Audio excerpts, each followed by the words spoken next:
Hello, everyone, and welcome to VOX VOMITUS.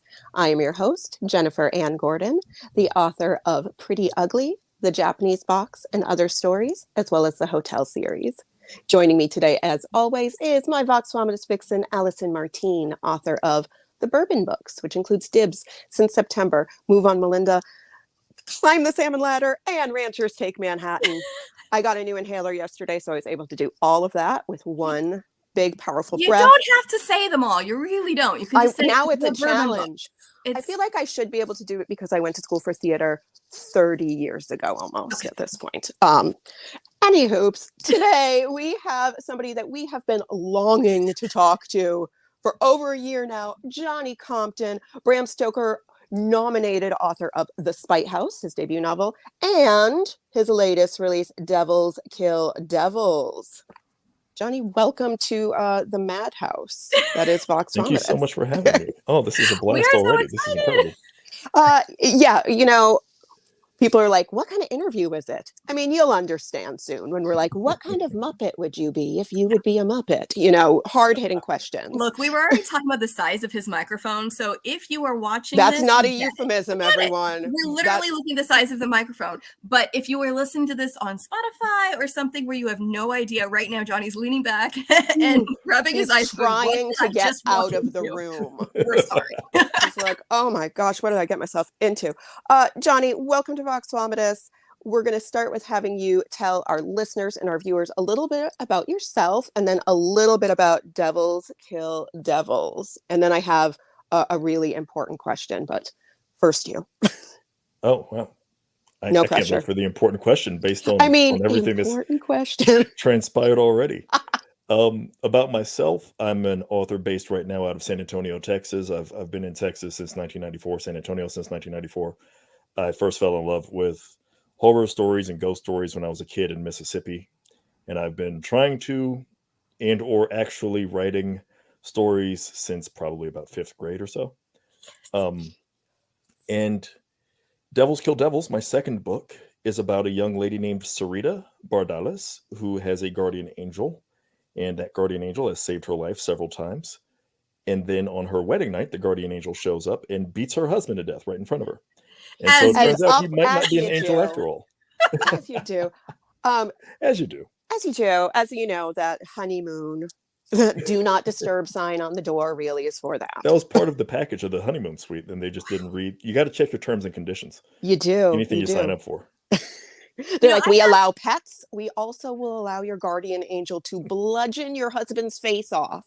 And you know, I have a bad honeymoon story, and I will share it later. And it's with my ex, so it doesn't really matter anymore. But I'm intrigued. Still, I'll tell you later. But it still didn't rise to the level of like, hi, this person's getting beaten so violently, their face is pretty gone. So it's not really a spoiler because that happens right away. More stuff happens. First chapter. First chapter, no face. You know, it made me think of, you know, how those chimps go bad on their owners and it's always like biting off their face. That's basically what happened here, except there were no chimps involved. And long live all the chimps. Planet of the Apes. I will say there have been there is some deliciously gory violence in Devils Kill Devils that I stopped and read parts aloud to my husband, and I was like, I just love that, and he's like, what is wrong with you? I was going to say, what does that say about your relationship? But the fact that he responds appropriately with Jennifer? I know he's like, you've been really into like missing faces lately. That's like a thing where I'm like, cool. Yeah, the whole jaw's gone. Yeah, you like things wrong. He's like face removal of the jaw. Face removal. Yeah. It's a signature move. So I guess this wasn't my major question from before, but Johnny, what is wrong with you? Yeah, like I said, I was 5 years old when I fell in love with ghost stories, and it's been developing ever since. It's weird because I think of myself as, I guess I'm not as much anymore, but for a lot of my life and well into my adult life even, I thought of myself as squeamish. You're and when I watched certain things in movies, like it would just like, I'd be like, oh, I can't believe they're doing that, but I couldn't turn away at the same time. And now apparently I've just gotten very comfortable with it. Yeah, I'm more squeamish when I see something. Like I'm squeamish in a movie. I'm like this, but reading something, I'm like, oh, I hope it's really gross. Yeah, I mean, and I would say, so what's funny is I adored Spite House. And then I was like, what is this going to be? And this book feels so different. There's not a lot of gore in Spite House. Like, it's a very different kind of book and very different kinds of characters. So much that it's like, you are like, I've got 2 books and I'm going to show my whole range by doing almost 2 different ends of the same genre. And they still both feel like you. But yeah, like the gore factor, did you get comments going, this needed more splatterpunk than when writing Spite House, which is this lovely, beautiful story of a father and his daughters, and I just love them. And real estate gone wrong. And then you've got like very different parental issues in this situation. Like, what, Jennifer, was your other question? Tell us about your mother or your mother-in-law and what I found myself very angry at, I hope I'm pronouncing the name right, Hera. I heard Hera. Okay. That's what your narrator did. So like she like reminded me of my mom, like going to the casino when she should be doing other things, and I was just like, I hope something bad happens to her. Wow. So Johnny, maybe you can tell us like where you got the idea for Devil Kills Devils. Devils Kill Devils. I get that title wrong every time I type it out. A lot of people do. I'm putting S's where they don't belong. Like, how many people want to say Devil Kills Devil all the time? That's what I keep saying. I'm like, devils kill devils. Because it's like spy versus spy. If I write a sequel, I might just title it Devil Kills Devil, just to really screw with people. Yeah, that's like aliens thing. Yeah, you could totally do that. You could absolutely do that. And I think you have the groundwork. You could I'd read that. But where did the idea for the guardian angel gone bad? Where did that whole idea come from? And were your Sunday school teachers mean to you? Is this part of it? Yeah. My Sunday school teachers were all pretty nice, actually. They were all pretty decent. So it wasn't Catholic school. I mean, I did go to Catholic school, but I went to a surprisingly nice. I had a very good, comparatively speaking, through 6th grade or so. 7th and 8th grade, not so much. But my kindergarten, even kind of as a feeder school into the Catholic school, elementary school, St. Alphonsus in Ocean Springs, Mississippi. That experience was really good. That's where, again, I learned to fall in love with ghost stories. That's where I read my first anthology that really affected me, which is Ross in kindergarten anthology. And I'm like, wait a second. In the library at the Catholic school. I was in a Mississippi Catholic school, so I don't know if this made a difference.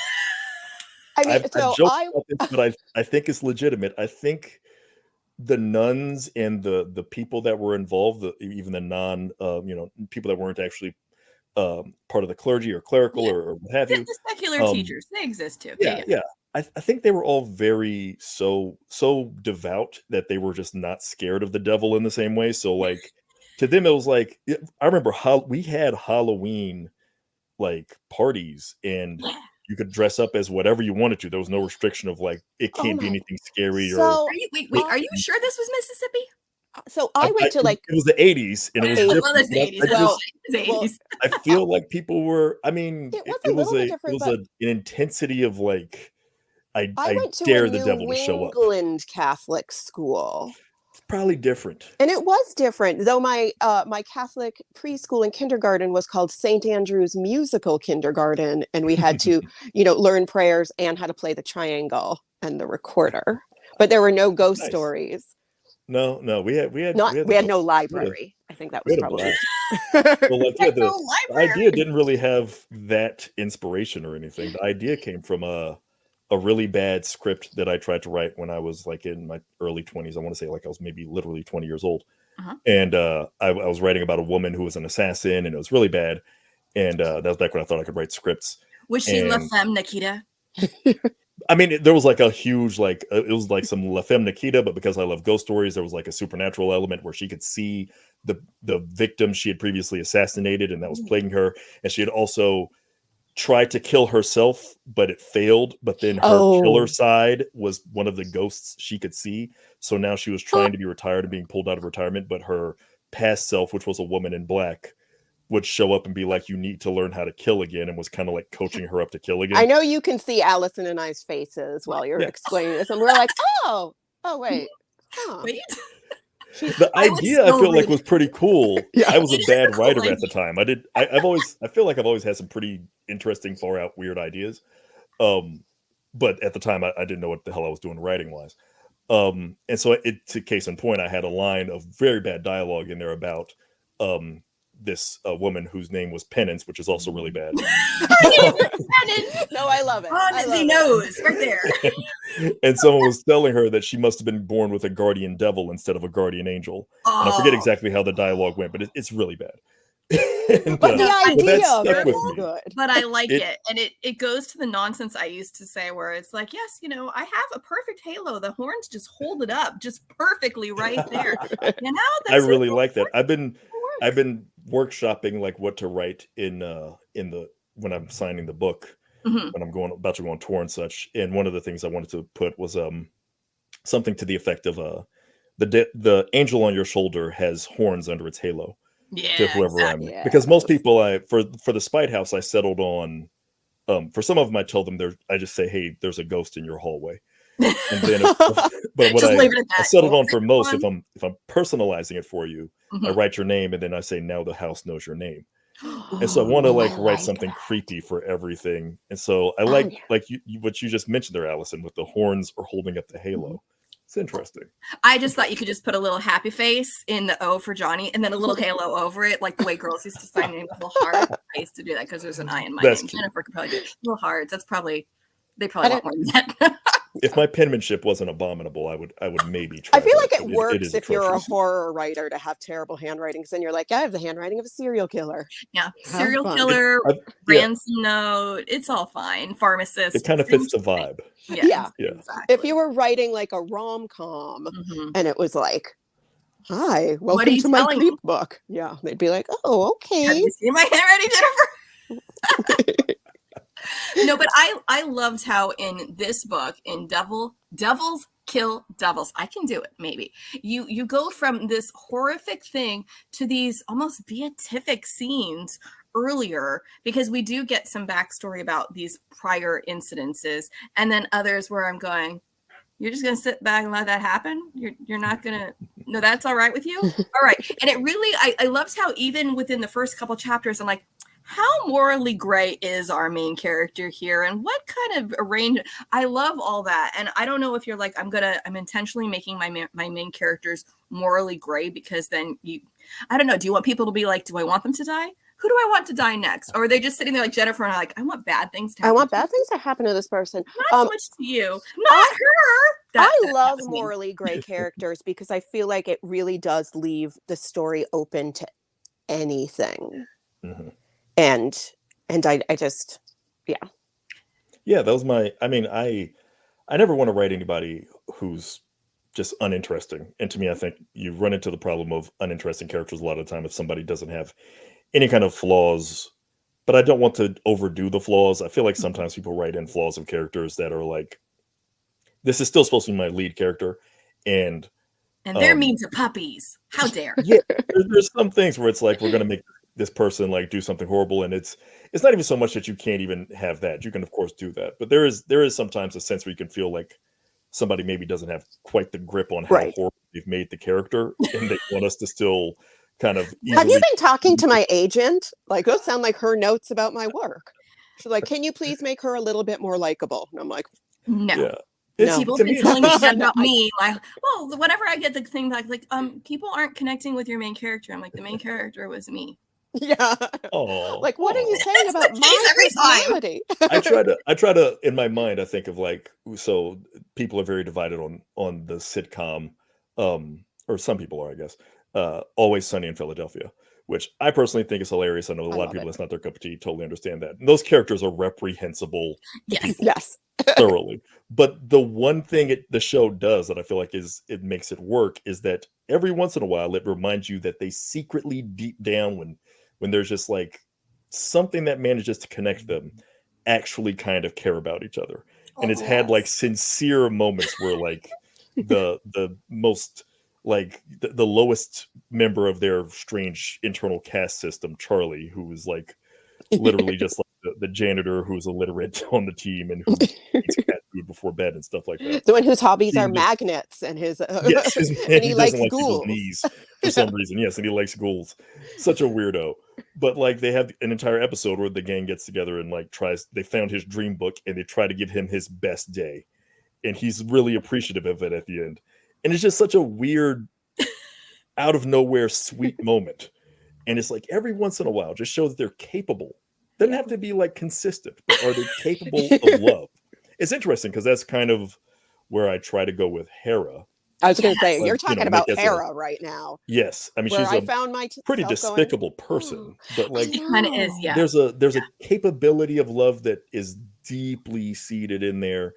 But the problem is she doesn't want to blame anybody for it. She wants to blame everybody else rather for her. Yeah, I was going to say, she certainly doesn't want to blame herself for any of her life choices. No.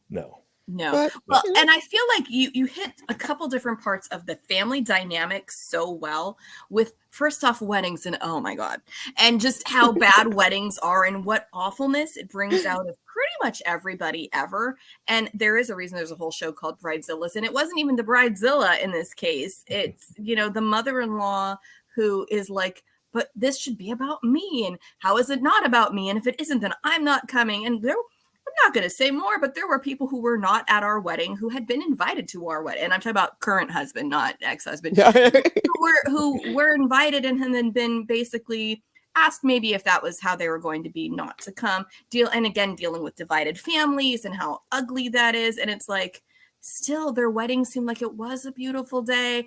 And then he got his face ripped off. But whatever. Hera wasn't even there for that because, well, because that was private time. It was private time. I would have hoped no matter what, but she would have been at, the wedding before. But it's like, oh, but. Well, here's the thing. He wouldn't dance with her. But it's me. I'm mommy, even if I was, criminal negligence. I have, so my day job is a ballroom dance instructor. And I have over the years done many, many mother-son dances, father-daughter dances, lots and lots of wedding dances. And there was one mother-son dance that I had to do 2 different dances for because he wanted to dance with his stepmother, who was his mother, and his birth mother refused to go down quietly. How did that resolve? Like, I mean, I guess they split the song. They split the song. So they all had to come to lessons together. And I'm telling you, I never wanted to teach drunk more. Oh, yes. Yeah. And it was always like 8 p.m. on a Friday. And I'm like, uh-oh. Have you worked that into a story yet? Like, have you tried to write about that yet?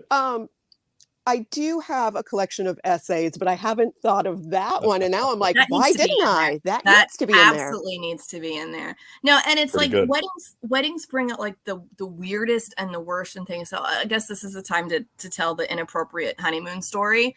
Is that when I got married to my first husband, may he go away, that our room had gotten broken into by a bunch of his friends who thought it'd be really funny to like make it a gag room. So there were pillow forts and all the sheets were off the bed and the room was just trashed and our luggage was nowhere in sight.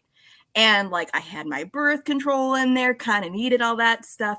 And we had to like call housekeeping. And then we finally found out that yes, they had gotten the key. They had done all this. They thought it would be funny.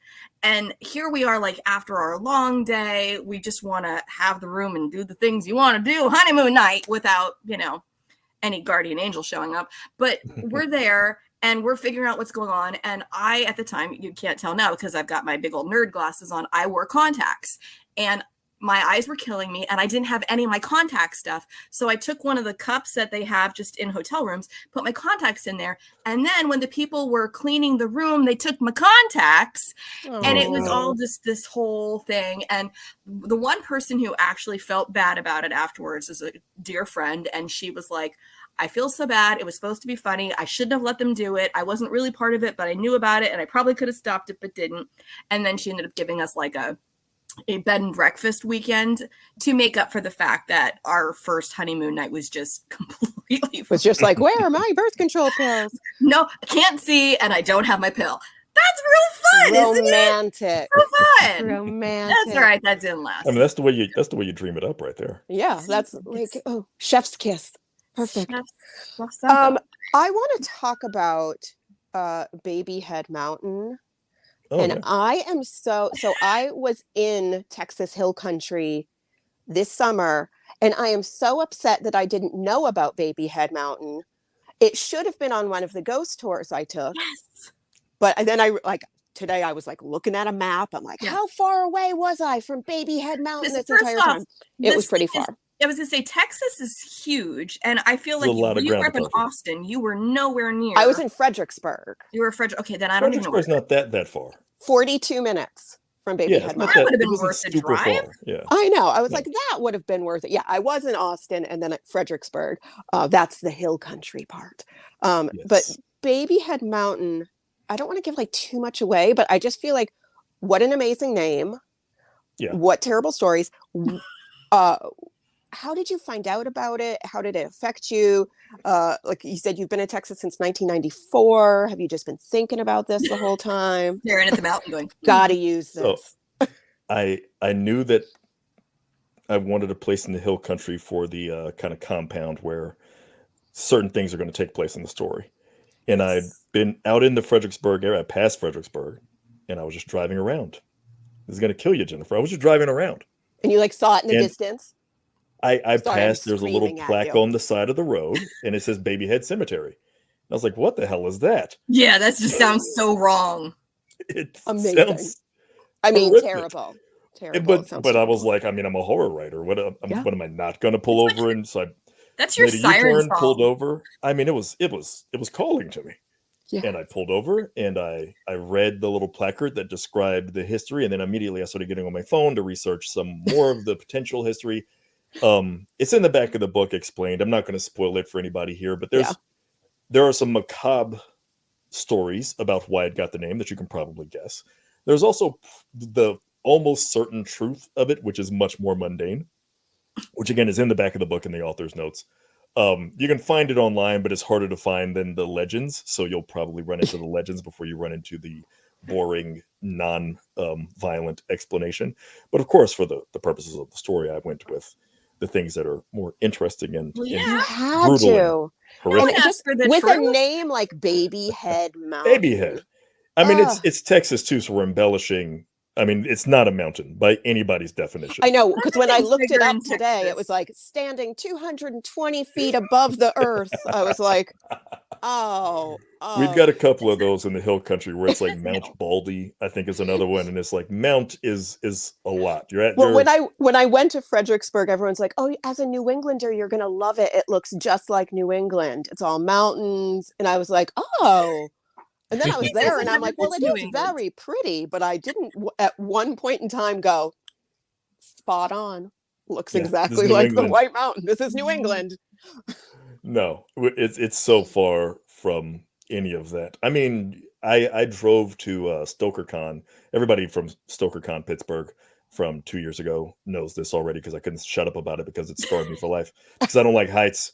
And I've driven through the Texas hill country, but it's, our hills are nothing compared to what other people call hills elsewhere in the United States. And so I didn't realize this as I was driving to Pittsburgh from San Antonio for my road trip, where I was like, I'm going to see the country. And then I hit Kentucky and it was a nightmare. So I drove, Google took me through basically the length of Kentucky, like from west to east. And that was horrible. And then the rest of the day from Ohio, or the rest of the next day from Ohio into Pittsburgh itself. I didn't realize downtown Pittsburgh is like in the middle of like it's in a mountain. It's surrounded by cliffs. It's like driving out of a fjord. The first time I went to Pittsburgh, I drove there from Columbus, Ohio through West Virginia. Yeah. And like I had no idea that it was like, oh, we like went through a tunnel and then all of a sudden you're in Pittsburgh. And I'm like, why is it so steep? Like, yes, just what the hell is this city? Like, it's like for coal miners that are also mountain goats, and you're just like, this isn't where people should live. It just doesn't seem right. It blew my mind. So comparatively, what we're calling even hills is a little bit of an exaggeration. So we're definitely nowhere near any kind of mountains. But it is very beautiful. I will say that about Texas Hill Country. I was like, I loved it. I'm like, this is darling. I'm glad it treated you well. And maybe it was all the bourbon I was drinking one night, but I did sit down and say, what? Did you go to the Devil's Backbone? No, we were drinking bourbon. We were staying out at Long Neck Manor. It's a giraffe and Oh, yeah. rhinoceros sanctuary. And Yeah. And our friends that we were staying with, they had just been at the Wizard Academy getting their whiskey sommelier's license. So they had whiskey and bourbon, but we were sitting on the balcony looking at the rhinoceros, and I was, I had a few, and I'm like, I think I should live here. Like, I should live in Texas. Meanwhile, like, the entire week I'd been like, the sun is touching my body. Yeah, my skin is burning off. No, people may know I have been hammering Jennifer to move someplace else. Texas was never on the list, dear. No, you misunderstood. I'm like, I stay out of the sun in New Hampshire. Yeah, I'm like, it's too hot here. Yeah, you'd combust in the Texas it was heat. warm. It was warm, and everyone's like, "I'm sorry you're here during this week. It is especially bad." I'm like, "Yeah, it's really bad." So, Johnny, what's Devil's Backbone? Because I don't know what that is, but that also sounds like a place that I would want to stop and go, tell me more about this backbone. Or that could be the third book in the Devils Kill Devils series. I mean, I almost incorporated it, but it was like too much. Too many devils. At a late stage in the book, it was truly, it was like there was so much already in the book, and I was like, I can't throw this in there right now. Save it for later. But Devil's Backbone has again some potentially sordid history that may or may not be true. That one related to the native people, the indigenous people, and obviously there's always something horrific in our past related to that. Yes. Yeah, but it's kind of applied. It's just specific. It's this. Yeah. It's and you don't want to get too exploitative. But yeah, it's just kind of this strange hill kind of ridge that stands almost alone, even amidst the hill country, and it's got a bar, the Devil's Backbone Bar, I think is literally just the name of it. It's got a bar that you can go there, and there are claims of it being haunted, and they'll tell you the story and give you the very, very brief tour because it's not a very big bar. But they're like, here, this is where the ghosts literally and the murders are. In this, I went and it was great. They were very friendly, but they were like, I told them I'm a writer and I was just here to research it, and I hadn't really been here before and I'd heard about it, and they were like, oh, let's take you on the tour. And it was literally like 5 steps away. Yeah. I love it. No, I did a ghost tour in Fredericksburg, which was lovely. But I mean, downtown Fredericksburg is not that big, and you do the entire town. And the amount of like murders and ghosts, and like they're like, this now it's a boutique, but it used to be the former hospital, and this is the place where they kept killing people and like sticking their bodies in barrels. And I was just like, how much has gone on in this like 3-block distance? I mean, it's like you get to Texas frontier kind of era, cowboy era, and stuff like that. Yeah, it was literally the Wild West in some respects. Like, they were lawless and there was lots of killing, and even then you get through other parts of history where it's like, well, we think we figured out a more humane way of approaching these things, and we look back on it and it's like, well, that wasn't humane at all. Some of these medical procedures and some of these hospitals we used to have open and things like that, these weren't at the time. They were like, man, it's the 1920s. Can you believe we can electrocute people and fix their brains? And it's like, well, nowadays we know that's probably that didn't really fix it. No. Maybe we'll keep working on that one. I think about those kind of crazy things though a lot, like how weird it would be. Like, we take electricity for so much for granted now. Like, lightning was just in the sky for like hundreds, thousands of years of human history. And they're like, what if we took that? And we harness this thing that belonged to the gods. And so in a way, so we can turn on a light bulb. So we can turn on a light bulb. It's like almost like this lighting a candle is annoying. I have power. Have you tried electricity on your body? Like, of course it'll fix you. It used to be in the sky. Totally. Yeah. I mean, I think that's probably what all of us are trying to do. I mean, mostly we go chemical rather than straight to electricity. But, if one doesn't work, you try something else. Let's try an ice pick through this part of your body and just see what happens. Like, who is the first person who was like, I wonder what would happen. My wife has been so moody. If I just like poked her brain with something sharp. Where it's itchy. I feel like I've read, and I forget the details of the first lobotomies and all that, but I presume most of this stuff comes from basically like warfare. Like there was a guy who was like really insane, and then he caught an arrow right in that spot where a lobotomy. And then he was sweet as can be. Lovely. Yes, and people started being like, that berserker that we used to know, and now he's like, now we call him Sweet Teddy. Exactly. Yes. Now we're like, yeah. I let him babysit the kids now. Yeah, most of these things were probably accidents that then were recreated on people who didn't really have a say on whether or not they wanted these things done to them. Exactly. So, we'll figure things out. Look, I have a live, laugh, lobotomy sign on my front door. Oh, that's terrific. I mean, is it? Yeah, it is. It's all fine. It's on brand. It's on brand. And so I mentioned earlier, so you've got Spite House, and then you've got Devils Kill Devils. What do you have next if it isn't set on the Devil's Backbone? I want to say the Tailbone, but that's just the like Devil's Tailbone. That one's pornography. That might be, but one's yeah, I mean, splatter erotica. I mean, I feel like you've established yourself now because for people who haven't read Spite House, we'll go read Spite House. But you got this family story in this house that has the weirdest history. And I love looking at pictures because I've seen pictures of homeowners who are pissed at something where it's like, oh, the HOA says you've got to cover your trash cans. So they put a fence and then they paint trash cans on stupid nonsense like that. And I feel like you took that concept and made an entire book about it. And listening to it with this whole idea of someone who did something because he felt wronged, but then the people who wronged him were like an orphanage. It's going, you can't be mad at a bunch of orphans. I mean, it's kind of going back to the whole, instead of save the cat, it's kick the cat. Like you're being mean to orphans. You're not allowed to be mean to orphans. Even Charles Dickens knew that. You don't do that. And then you move it into this story of a father who's trying to do right by his kids, but it seems like he's doing all the wrong things. And then you find out, well, why is he doing all these things? I would love to know where any of those ideas came from. And if you're going to have some next really messed up idea for the next thing that's possibly taking place with either giraffes or mountains or possibly Pittsburgh. Yeah. Oh my gosh. Were you so scarred by Pittsburgh that it's going to be like Coal Miner's Daughter, the sequel? And that is one area that I'm not going to be able to write about, the Pittsburgh thing. Not even so much that I'm so scarred by it. Because George Romero's already said everything. Well, he's already done it. Placed the flag in Pitt. This is my territory. It's like mine. I've claimed it. Even from the grave. Especially from the grave when it's Romero. Especially. I'm like, it's zombies. Yeah, exactly. From the last grave. thing I want is zombie Romero popping up and being like, what are you doing on my turf, punk? Yeah, stay away from my mall. Exactly. My mall. But I know I'm such a wuss about heights that I can't write about it just because I don't trust myself to write effectively about it, because to me it's just like, because the page would be covered in tears. Well, there's that. He shorts really out the keyboard.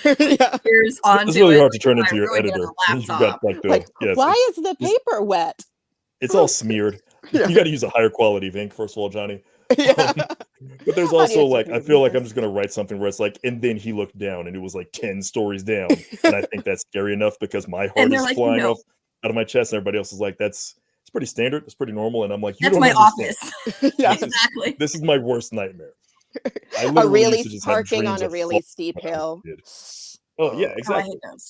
I don't like watching other people get close to a hill, like the edge of a cliff or something like that, much less I have like terrible intrusive thoughts. Like when I went to the Grand Canyon and my husband was like standing close to the edge, and I'm like, if I got that close to the edge, I would definitely die or jump. You jump. I know you. No, I think I would just, and I've hiked. I'm using this term very loosely. You don't hike. Several times in my life where it became very scary, and I do freeze up and just like hold on to like the wall and have to be like physically walked back because I'm like, I'm going to chuck myself off this cliff. And it's again not really a cliff. I can absolutely sympathize and empathize with that. That is I would be paralyzed with terror if I got to the wrong spot during a hike. So yeah, I'm not writing about that next. I am working on my third book. It's going to be hopefully a hype. Well, not hopefully. It's what I'm working on. It is. It's okay. We've all been there. We're halfway through it, and I'm like, hopefully, it's going to be a book. Yeah, hopefully, this is doing what I think it's doing. But it is a hybrid detective story mixed with supernatural horror. Ooh. It hopefully has a really strong opening chapter again. I've gotten such good feedback about the opening chapter to Devils Kill Devils, and I already had this story idea in mind, and I knew how I wanted its opening chapter to go as well.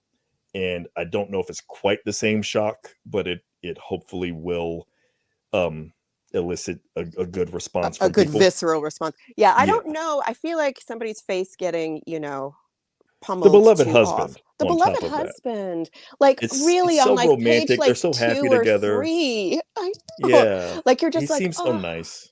He seems like he's a good guy. And I want to establish early on. That's why I tried to establish, I knew I'm going to kill this guy immediately. So he needs to be lovely. And then throughout the rest of the book, we need to see more of why Sarita is, obviously she should, it's presumably somebody she loved that she was marrying. You did marry him. She did marry him for all the right reasons. Yes. So I wanted it to be very clear that this is why she is picking her dead husband over her alleged guardian angel. Well, it's such a heartbreaking concept, though, because her supposed guardian angel has saved her life over and over and over, and then to destroy her husband on page 3, and you just think, well, he was lovely, and this poor Sarita thinking, was he going to kill me? Was my beloved husband going to kill me? No. Yeah. And now you have to. You have to go through that emotion. Yeah. Well, and then I was going to say, he's like the one character that you said, you have these characters and you don't want them too perfect. He's the one who could be perfect. He's the one you're allowed to have perfect because you kill him off so fast. You don't have to worry about him, Mary Sue, when he's dead. Exactly. He's always just filmed in sepia toned and in slow motion and with an old movie star smile, and you're just Vaseline over even having a toxic family, he's still a good guy. He's the good he handles it well. The family. He's the good one. Even his other family members, exactly. Even his other family members were he's the good one. So of course I had him. Yes. Yeah. I love that idea that everybody knows he's the one of us that actually doesn't suck. Yeah. Sometimes we all pretty suck, but not him. He was good. I've met people before where it's pretty apparent, this is the guy that everybody in the family is he's the one we've got to preserve. Yeah. I've met friends he's our only that, where it's hey, we all kind of suck, but he's the good guy. We got to preserve him at all costs. I love that. I love, well, and I wonder what kind of family reunions you went to because of the kind of families you write. I feel I haven't read as much horror as Jennifer has, but I feel family takes that's probably healthier. It's your fault that I read now. But I'm sorry. But I feel family takes a much more center stage in your stories than a lot of other authors. And I do read others where it's maybe a sibling relationship here or there. But yours, it's central in both of these books. Will family be big in this next one? Or you're no, it's one guy alone in a room for a week. I don't know. It's no. It's family does play a pretty significant role a little bit later in the book as it goes along. You realize it's another really screwed up family dynamic. That is at the same time trying to be salvaged in myriad ways. There are some messed up things. I just wrote some stuff, a revelation about, again, morally gray. This is probably my most morally gray. To some people, I think she's actually going to end up being seen as the most defensible, perhaps. Everybody has different opinions. It's fine. Everybody has some. I know. Yeah, I'm very intrigued now. But she does. It's revealed that she's done something that is going to be. It certainly is difficult for her to kind of process, and some of the people around her are going to think differently about her when they realize what happened. But I also try to write a reasoning for it that makes sense to her in the context of the story. And I do think some people are going to be you know what? I'm totally on her side. And I think other people are going to be I don't know, that made her a little bit of a dark kind of character, especially how she responds to this situation. But I'm still on board. I'm still on board. Yeah. I feel now I'm really on board. That's the fun. I've got that planned. I've got a 4th book planned. So my 3rd book is going to be my first book was my ghost book, Spite House. Devils Kill Devils is my monster book, broadly speaking, monsters and demons book. This 3rd book will be kind of more my witches book eventually, where it eventually goes into the territory it goes into. I don't think that's giving away too much. New Orleans? At least my plan. And then my 4th book, I'm hoping to be my sort of somewhat serial killer meets urban legend book. Yes. Is there a chupacabra? Is there a chupacabra? Chupacabras don't get enough love, okay? They're in Texas, I feel like they got they? too much love at a certain point. And that's like, I'm from Texas. So at a certain point, like everything was chupacabra, this and that. I'm a little burned out on chupacabras and also wendigos. You know, wendigos are passe. No, Wendigo got real, especially because like I don't think I've read a Wendigo story written by an actual native person yet. No. Like it's always somebody from the outside who's like, I've got an idea about Wendigos, and it's like how about now? The skinwalker thing. It's like every time I listen to a lot of YouTube scary story stuff. I mean, I'm embedded in this. This is my love. I love horror. But like every time it's like there's allegedly this skinwalker, blah blah blah, and it's always like just some random white person making something. Like, I don't know if you actually know to the extent that I don't even know if like if I don't want to disparage the concept of skinwalkers if they are indeed a legitimate thing, but I've heard so many people with their just like random, not the source material. Funny, they all saw the same episode of Supernatural. That's their source material. Yeah, Sam and Dean. They're like, Dean is hot. The end. I mean, it's true, but again, that is a good-looking guy. A double-edged sword about shows like that. I mean, Sam's not bad either, but Dean is kind of Dean. But it's the whole, like a lot of these shows, and I love them, but a lot of them like take samplings of different things, and I also loved Grimm, and Grimm did similar stuff where it was pulling things from other cultures, and now it gets in like the popular vocabulary, and people who have no idea are like, yeah, it's an aswang. Do you know what that is? No. But they're gonna write a whole story anyway because like it sounded really cool that one episode. It's like, maybe I should just stick in that one episode, and then maybe people who actually research and know the folklore, maybe possibly. I mean, and there's so much weird stuff that you can still mine from. I just did I think it was a question and answer, a Q&A. I did a write-up for Writer's Digest, and they were asking like, what did I learn about Devils Kill Devils? And there was so much that I had to not be able to put in leave out. Like 900 page, spoil. I went and found like I in the process of it found like the definition of vampire and the definition of werewolf from and the definition of demons and the definition of all these things from the 1911 Encyclopedia Britannica. Well, that was probably in your Mississippi school. This is like all of that. Well, and so growing up, we had like my family had we had the Collier's Encyclopedia, not the Britannica. I don't think we could afford the good one, but we also had like the Reader's Digest compendium of like strange and unusual facts, and this was always the book that we were going through. My sister and I'm pretty sure this is how we learned to read, and it had stories from all over the world and weird creatures and all this stuff. And I'm pretty sure it was published in like 1911. So this stuff is not new, but the one that freaked me out were the ones where it was like faces appearing in tiles after like kids had been killed. This is what we looked at, and this is why my sister was always trying to get me to read horror, and probably why I was like, no, I'm not going to until Jennifer made me. That's so I didn't fun, make That's you. so I just started booking a bunch of horror authors, and like, here you got to. And then I figured I probably should have to read the books. It helps. At least the Cliff Notes version. Do you have a favorite monster or creature? Oh God. I know, it's like Sophie's choice, right? I love them all so much. Yeah, I don't. I mean, I think from childhood it would probably be werewolves. Yeah. And I'm dying to like come up with a werewolf idea one of these days. Like write my werewolf story. What hasn't been done? They're not. There's the Supernatural. Some of them end up being dentists, so that's a different take. I mean, there's allegedly a werewolf in the San Antonio area, the Converse werewolf, which I found out about when Converse he wears Chuck Taylors. Yeah. Well, no. He's voting for Kamala, though, so it's okay. I mean, good on him. Good on him. Like it's Converse is a city in a suburb of San Antonio. I just go to the shoes. They're in again. I don't know if they ever went out. It is like I didn't even think about that. I'm so used to saying it. You're right. Yeah, like that would be. I mean, that's a pretty fast werewolf, presumably. If he's also wearing some, I guess depends on the Converse you're wearing. If you're wearing like old school Chucks, those are actually really bad on your ankles. They're terrible on your ankles, but they used to be basketball shoes. Yeah, I know. Transformed, and they lose all their clothing, so there's just like this pile of clothing and those Converse. And I had the turquoise ones when I was 8 because that was really cool back then. And so does he. And that's like, who is it? We could figure it out by who's wearing the turquoise hot. I mean, there's your story. I don't think. And then we'd find out it's Allison. It's Allison. Allison's been the werewolf the whole time. I wasn't in Texas at age 8.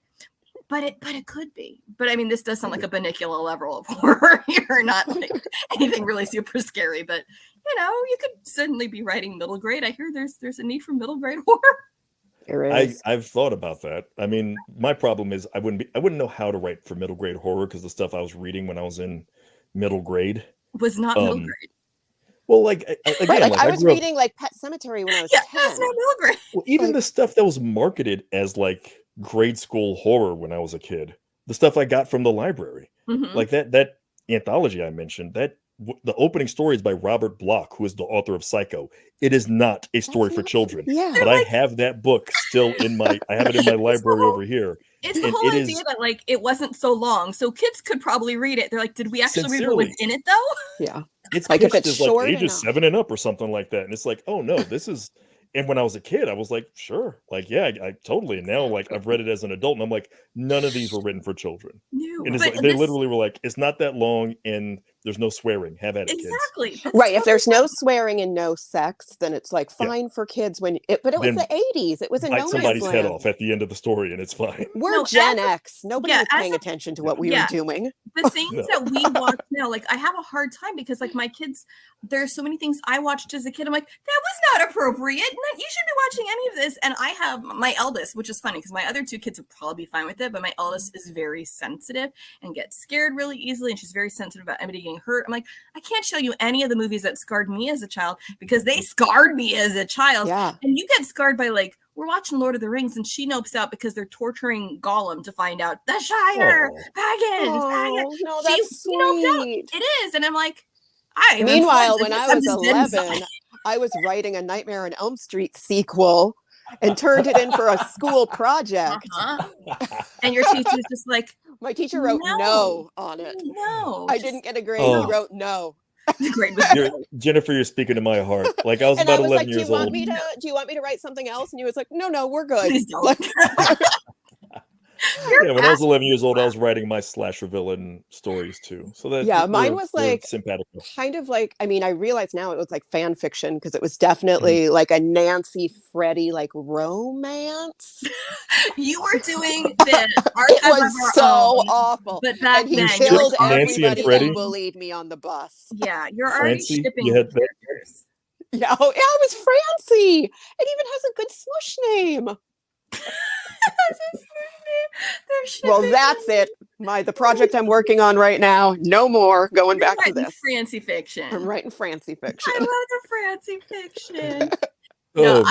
I love all that, and I feel like that there's a space for those little writers who get told no by their teachers. Like, they grew up into people who write books where the audience goes no at the first chapter. Like his face just got pummeled. I'm here for it. Husband on the wedding night, Johnny. No, Francie, yes. Francie, yes.